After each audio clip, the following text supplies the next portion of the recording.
Okay, this is lesson 23 on modes and collections. Okay, let's start talking about chromaticism. So in 19th century Romantic music, there were values of individualism, expression, and subjectivity. Going along with that, we had greater chromaticism in Romantic music. So you can view chromaticism as an enrichment of diatonicism. And you could view a 5 of 5 chord as enriching a diatonic 2 chord. If chromaticism is more intense or concentrated, it can make an overall key ambiguous. Take 7 diminished 7. There's always at least 4 different ways of spelling that as an enharmonic pivot, allowing you to go to different keys. If we have sufficient chromaticism, and if we have sufficient avoidance of 5-1 motions, authentic cadences, Roman numerals might not work well. So for example, Debussy, The Girl with the Flaxen Hair, that has an example of parallel dominant sevenths in 4-2 inversion. There's a 4-2 going to here, and the music is just floating between them, not resolving. Okay, let's talk about Impressionism a little bit. The main composer who I want to leave you with is Claude Debussy. He's a French Impressionist composer, lived in the latter half of the 19th century, lived in the beginning of the 20th century. He's often compared with Claude Monet. So what is Impressionism? Impressionism is an artistic movement in which internal impressions or feelings of someone, these are represented, not objective reality. In visual art, which techniques suggest impressions? Well, I would say it's a sense of motion. There are often blurry outlines. There might be patterns running through an entire artwork. In music, however, the techniques that go along with that are retrogressions, like moving from 5 to 4. We have modes, we have collections, we have unclear or ambiguous forms, tonal ambiguity, motivic connections that can override formal contrasts. So between your A and B section, if you have a constant motive between both of them, that could lessen the difference between A and B. Impressionism also expands the possibilities of what can be a chord. Now we can consider a mode to be a chord, a scale as a chord. We're also going to call a scale a collection. So it's going to be a set of notes in any order in a piece. So for instance, the whole tone scale, we're going to call it a whole tone collection. And it's basically a scale that has whole steps between all the adjacent notes. But in a real piece of music, that scale might occur out of order. Okay, here's an example of a Monet painting. This is one of his best ones. Notice that the outlines are very blurry. There's a lot of patterning with the grasses at the bottom. There's a sense of wind. Okay, so that's a prime example of impressionistic painting. Let's move on to the next slide here. So coming up soon, we're going to start calling our notes pitch classes. And then because really we might be in a piece of music that's not in a strong key, and so as a result, we're going to have C always be labeled as 0. Okay. All right, so imagine you have greater chromaticism. Each note or pitch class has its own number if there is no tonic. So a pitch class is simply a note having enharmonic equivalents, and it can occur in any register. It's really what we call a note. So C and B sharp now mean the same thing, or 0. E or F flat are 4. G or A double flat are 7. And just know we're going to be practicing these. So 1 would be C sharp or D flat, 2 would be D, 3 would be E flat or D sharp. Okay, moving on from here. Also, we will be calling intervals. We're going to be measuring them by the number of semitones. Okay, so again, if you have no key And if there's no tonal scale, you want to calculate your intervals as independent from keys. You don't want labels like minor second, which imply a major scale. So we can count from 0 as our starting note, and we're going to count chromatically. And it's going to be in an upwards direction. So we're going to assume enharmonic equivalence. C to C sharp would be 1 semitone, just like C to D flat would be 1 semitone. We're going to count these intervals from the low note to the high note for consistency. We are going to assume octave equivalence. So that's going to be between pitch classes, so between notes and then not pitches themselves. Okay. So that means if we're going from C to A, we're not going to go down from C to A. We're going to go up C to A. We're always going to be going upwards. So what are some of these semitonal intervals?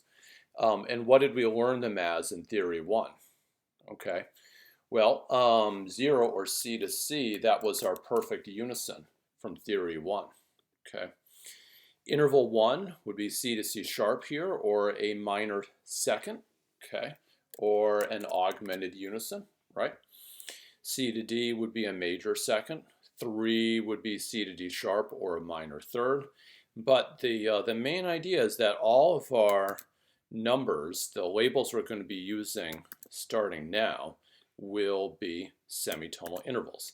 Now you don't need to do this on the modes and collections homework quite yet. This is going to be for 1 to 2 weeks from now. Okay.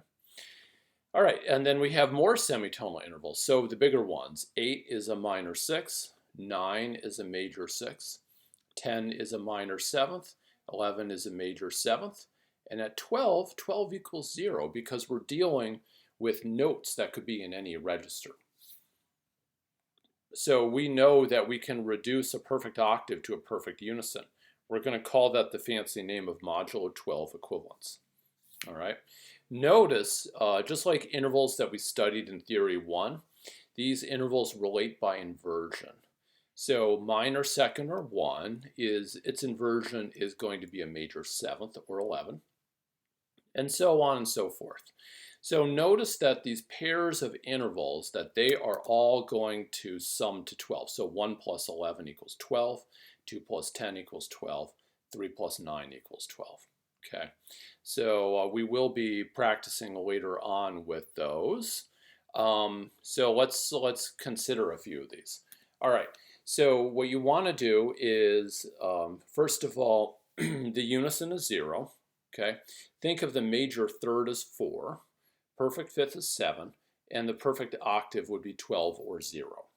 Okay, that's you could give either answer for that. So a perfect fourth is 1 half step greater than a major third, thus the interval of that would be 5. Okay, a major 6 is 2 half steps more than a perfect fifth, and a perfect fifth is 7, so this would be 9. Okay, and then major 7th, that would be 11, and then we'll be introducing the letter E for when you do 12-tone music. Okay, because of how it's going to be easier to see those different pitch classes. All right, we have a number of collections here. Dr. Francis's handout did an excellent job at explaining these. If you want, you can pause the video now and then study these, but we got to move on. Okay, my focus here is on diatonic modes. Okay, so what we're going to have here is you can do a parallel scale approach. Okay, you could say that Ionian is the same as the major scale, which we know.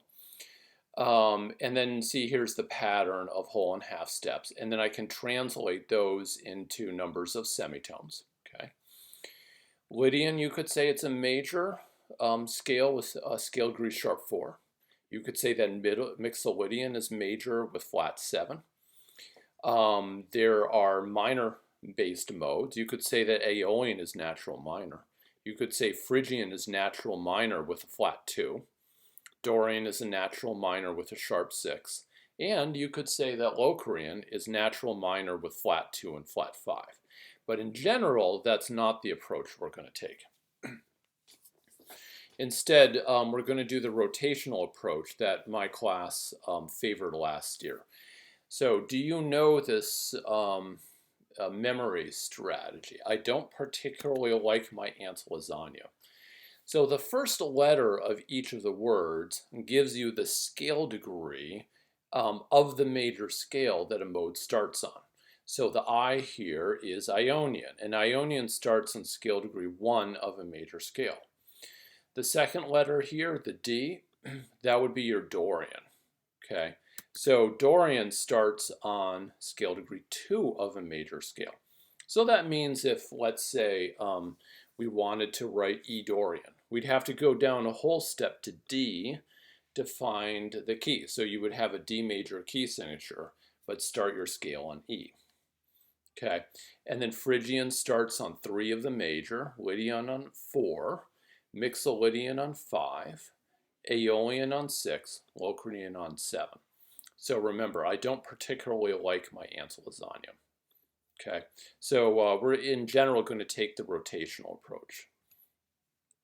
Okay, let's start some quick samples of the homework.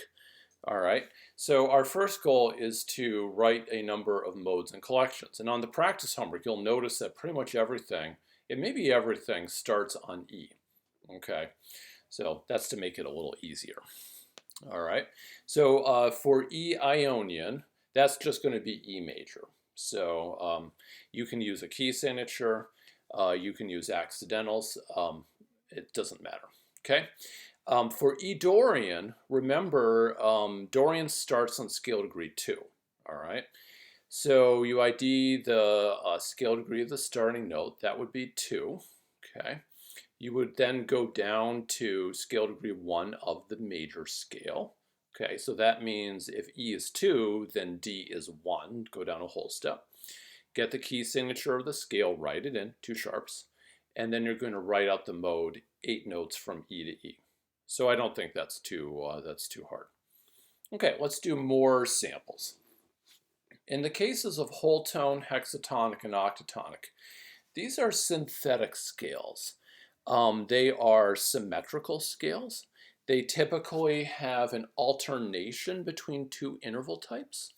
Okay, and so these are really not tonic notes. These are just starting notes. All right. So what you're going to do is you're going to write in the interval succession that you want, and then write in your notes without accidentals.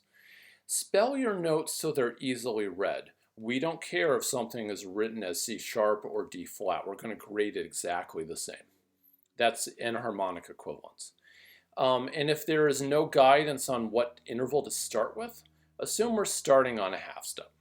All right. So E whole tone is going to be all whole steps. So you could do it E, F sharp, G sharp. Now Debussy would usually do a B flat next. You could do that, or A sharp, it's all up to you. C, D, E. Okay, so that would be your whole tone scale. For the E hexatonic, there is no guidance on what to start with. So I guess I would assume to start off with a half step. And then I would alternate between half steps and minor thirds. So then minor third, half step, minor third, half step, minor third. So, and then it doesn't matter which way you spell the notes in terms of enharmonic equivalence. So E, F, maybe G sharp, A, C, C sharp, E. Just make it easy to read. Okay. In the case of E octatonic, it says begin with a semitone. All right. In the octatonic scale, we have an alternation between semitone, whole tone. So basically it goes half whole, and you want to keep on alternating it. With the octatonic scale, a big hint is every other note is going to create a fully diminished 7th chord. So every other note is a minor third apart. So just make sure you don't make mistakes on this one. So if you're beginning with a semitone, you would have a half step, then a whole step, okay, then a half step, then a whole step. And as you go through the notes, you should have 8 of them, okay? And they should break down every other note should give you a fully diminished seventh chord. All right. So here's one more sample. Here is a melody that you need to analyze.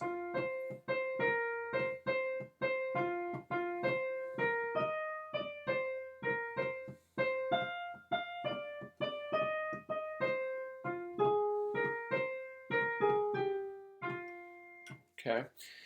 So notice that this melody is in a mode, and we're going to know it's in a mode after we start to analyze it and break down the pattern. Okay. Here you're going to take the reverse process of what we did before. So you want to identify the starting note of this mode. Look at the beginning, it's on F. Look at the end, it's on F. A lot of the cadences in the middle are on F or C. So that really suggests that F is the starting note of this mode.